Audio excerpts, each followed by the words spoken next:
Hi, hello. We're going to be talking about Frostpunk. Hi, hello. We're going to be talking about Frostpunk. Day in the life of a true Brexit geezer. Do you like steampunk? Do you like Ice Age? Do you like sad British people? Well, have I got the game for you? It is the Great Frost of the 1800s, and you are going to be the captain of New London. Or, if it survives. Heading far off to the north, leaving the chaos of the cities behind, you've gone to one of the various installation sites to survive this endless winter. The issue is, it's actually abandoned. And all that's left is the generator, not entirely upgraded. You've lost most of your crew that had initially traveled up with you, and you've got to get a actual proper city built around this generator. Because right now, it's looking like a lot of snow. And boy, is it cold. You virtually live inside a glacier in the base scenario. Which, that's something to bring up, the various scenarios, but we'll get to those and probably cover those briefly. Brace yourselves, cold is coming. Now, the city's base needs, you need housing first. That is what you need to keep the cold out, because you need to worry about warmth. Now, when it comes to concerns about warmth, the main issue will be the generator. However, you shouldn't look over the insulation of your buildings, and we'll get to the research tree. On top of developing everything off, you also need to research, which comes down to engineers, which is part of your worker pool, which right now you have base workers and engineers, though, I mean, you gotta sign child labor. The extra labor force will just be so useful. Right, signing of laws! As a part of the laws, it's actually just called straight up adaptation. These are desperate measures most of the time that you actually need to make, though there's some that you have to balance between hope and discontent, and then the actual survival of your city and function of it, whether it's efficiency, whether it's number of supplies, whether it's what people are using, also hope and discontent as previously stated, because out in the cold, you need to keep discontent low and hope high, because if either one of those, if hope reaches 0 or discontent reaches 100,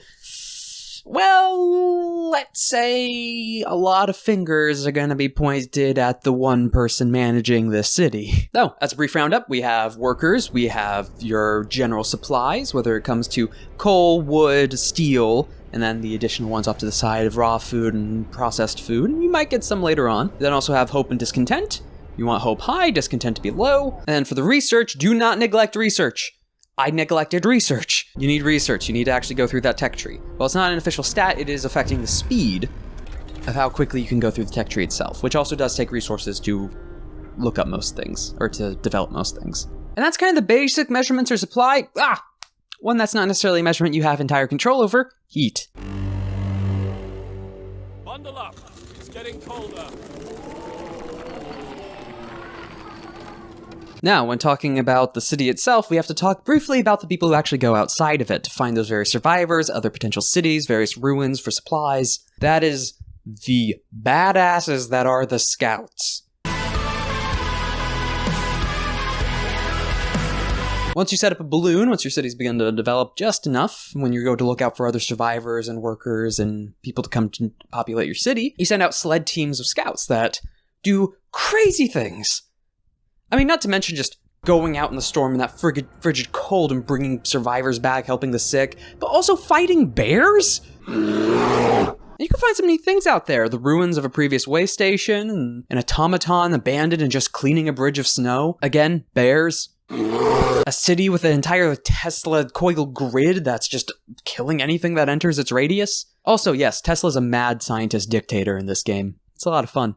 But speaking of which, this actually goes on to a little bit more of the story. That's not just the setup to this. It is not just a sandbox. There isn't actually an objective and something you have to survive. And going back to that hope and discontent. So depending on the timing in the game, you can have your scouts find this area beforehand, but the fall of Winterhome is an event. Either your scouts had found it, again following along the lines of the game urging you to sending scouts and search parties, which fair to them. Or if you're a little too late, some of the survivals will actually make it to you first. So Winterhome was one of those other cities, and it did not end well. Similar thing with the American city that's on the other side.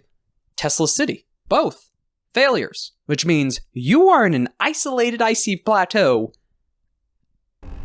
Are the supposedly only city left, as far as you know. And it's about time that this news reaches your people and the scouts come back, that the Londoners appear. Wrap up well, the frost is here. The Londoners are a group of movement, I guess, not just a group. of people that are trying to gain various followers from the city to attempt to leave back to London, claiming that at least it's better than dying out here. Remind you, the state of London, when they left, was really bad. It's already buried under snow. What they're expecting to go back there, I have no idea.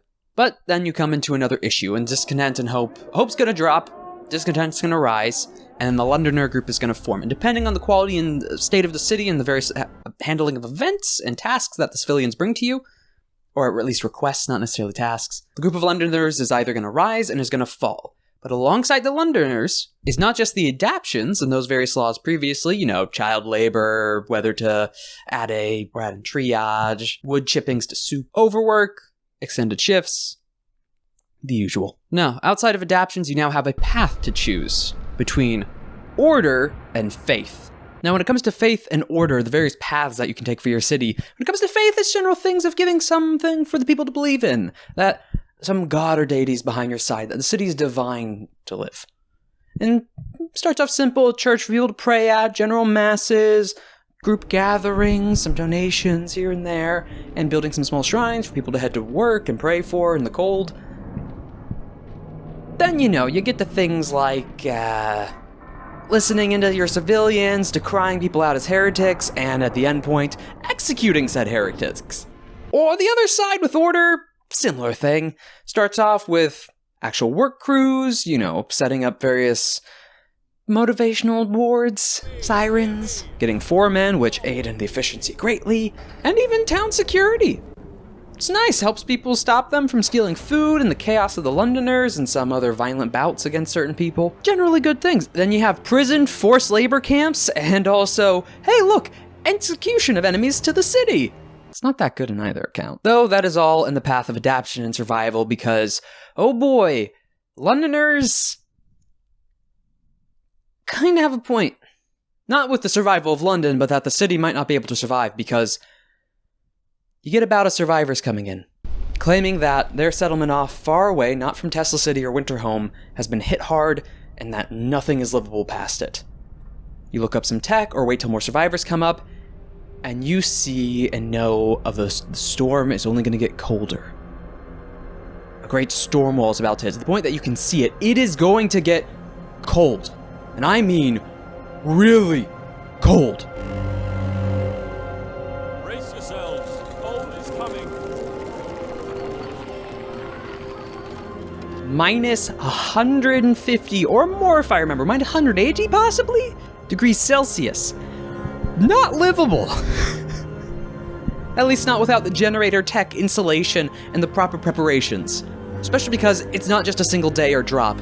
This is a series of days, of a week of just consistent dropping frigid temperatures. You can't hunt, you can't use your hot houses, not to mention beforehand you're gonna have various survivors flooding into you, some with sick and dying. Can you handle them? Do you reject some of them? Do you willingly kill some of them in triage once they come in? It's tough, it's terrifying, because also, you got limited time on various things with the stethoscope. You are given various instructions to prepare for the oncoming storm because your city is virtually shutting down. AKA bring in your scouts, your outposts, but first, do you bring in the other survivors that the ones that had managed to make it to your city call out to? That, hey, you should save these people before the storm comes.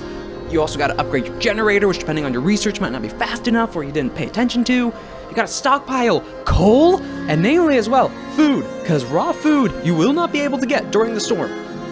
And cooking is also going to become difficult and impossible after a certain point. And if you neglected your research and actual infrastructure, oh boy, you better have gone the faith route because all you have is to do is pray.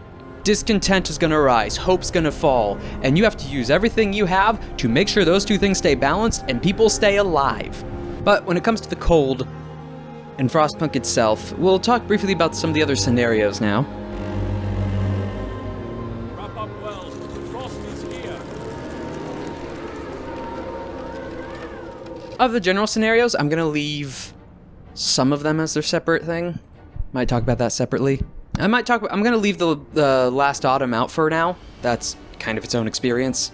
But for a lot of the others, you have the Vaults, which is generally just trying to... Generally for the others, when it comes to the overall theme on what you gotta do with the city, namely, first one, different layout most of the time. different place where resources are, different setup. Like the vaults. You have 3 seed vaults that you have to take care of as a team of scientists coming in to preserve the various seeds for when the winter ends, hopefully. So, instead of just the generator to keep things heated, you also have to power those. So you have another thing that taxes you a bit more. And also you're starting off with a lot of engineers and some high tech, but not really a lot of just a large labor pool. You gotta research on keeping those vaults preserved as well. You have some which is just like the 3 crags, if I remember. Some which are just different city layouts, or some areas that you can't build, or it's gonna be hard to put infrastructure in certain areas. Trying to limit you in that regard.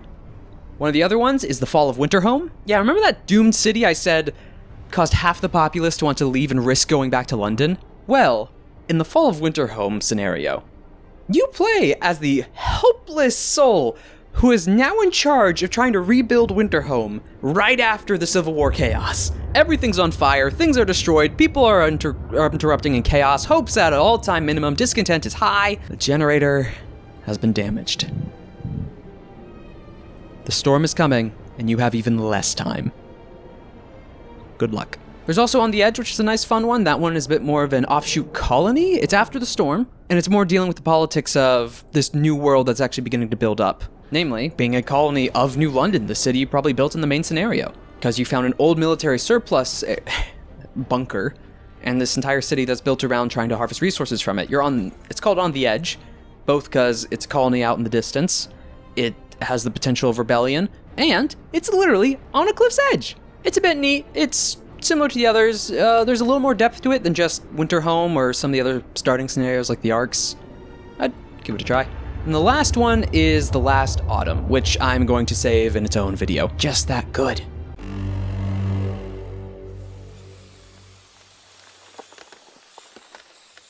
But now as a roundup and just general chat, just general read, it's a fun game. It is my favorite city builder.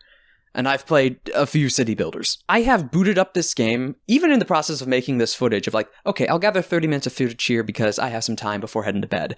I was just up until 4 a.m. playing this, and I didn't realize the time left. You get sucked into this game. There are so many little things to account for and so many various things that crop up and change the situation that you now have to react to, and the clock continuously ticking. It's fun. It's engaging. And I recommend it. If there's any points that you've played or you went to go play it or you have fun experiences with it, mention it in the comments below. And if you're enjoying this kind of content and some of the other content on the channel, like, subscribe, share, all those fun stuff. Anyways, I'll see you later.